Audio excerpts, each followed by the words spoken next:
holidays often mean spending lots of time with family, and while you might enjoy seeing some relatives, others I don't know, they might make it more difficult for you to maintain your holiday cheer. Here with ways to help you survive and keep the peace during your next family gathering is clinical psychologist Dr. Molly Burrets. Dr. Burrets, thank you so much for being with us. We have to call a psychologist to find out how to act.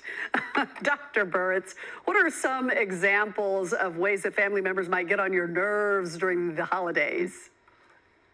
Well, to start, the holidays can be a really stressful time. And there are additional stressors that everybody knows about, like increased financial demands, lots of travel, crowds, more time with family, busy schedules. And so this can kind of create an environment where people have limited bandwidth for emotional connections that might be fraught with some difficulty. And I always tell people, those stressors are not things that we can typically control, but what we can control are our expectations. So we often have this expectation for the holidays to be so magical, for us to do it all, for us to have it all. And although the holidays are magical, they do not magically turn us into superheroes, unfortunately.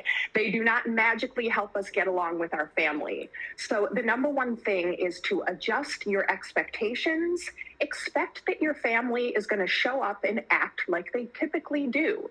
People are not going to be on their best behavior just because it's the holidays, and that's because people are stressed out. So adjust your expectations. That's the first thing to do going into the season. That is a good one. Doctor, politics during an election year can be a particularly sensitive subject. How might we approach relatives that we disagree with? I know all about this one. I know this through personal experience as well as through working with lots of clients in my private practice here in LA. And I like to think about it this way. If there's a political divide in your family, think about it like a boiling pot of water. When you go over for the holidays, this is not the time to turn up the temperature on that boiling pot of water. This is the time to turn the temperature down and to put that pot on the back burner. The holidays are already stressful. Your time with your family is limited. People have limited bandwidth. And I'm not saying that you have to avoid these conversations forever or that you can never discuss your differing views with your family. But the short amount of time you're over for Christmas dinner is just not the time to do it.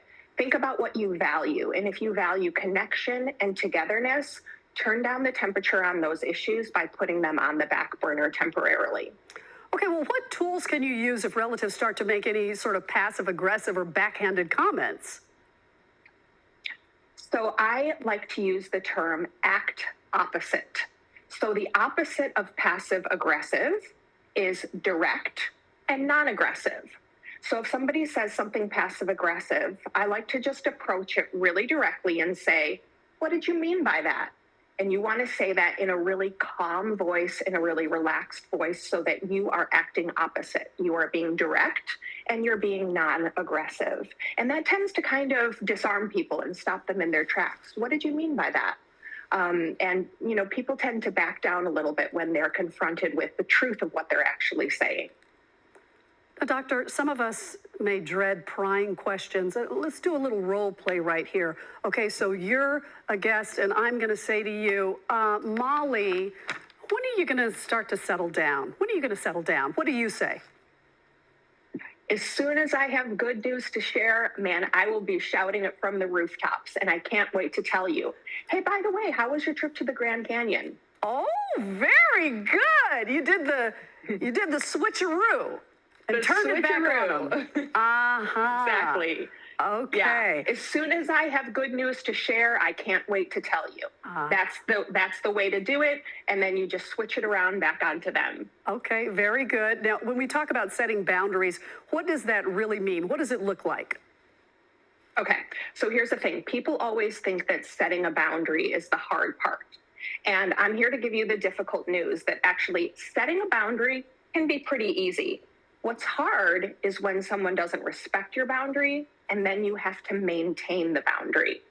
So it's easy to say to your in-laws, hi, we're going to be coming over on Christmas Eve, but we won't be able to make it over on Christmas morning this year.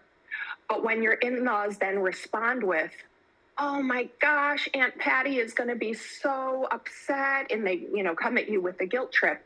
The harder part is actually saying, yes, that's what we've decided. And so I always just recommend that people acknowledge whatever feeling the person is having by saying something like, I know this is really disappointing to hear. And then you reaffirm your boundary, which is, and we're excited to see you on Christmas Eve. Okay, so you stick to your guns. That You sounds stick to like your it guns. would work. Okay. Yeah. Clinical psychologist. And you go acknowledge on. the feeling that the person's having. Okay, that's a good one too. Dr. Molly Burrets, thank you so much for being with us. We appreciate it. Glad to be here. Thanks.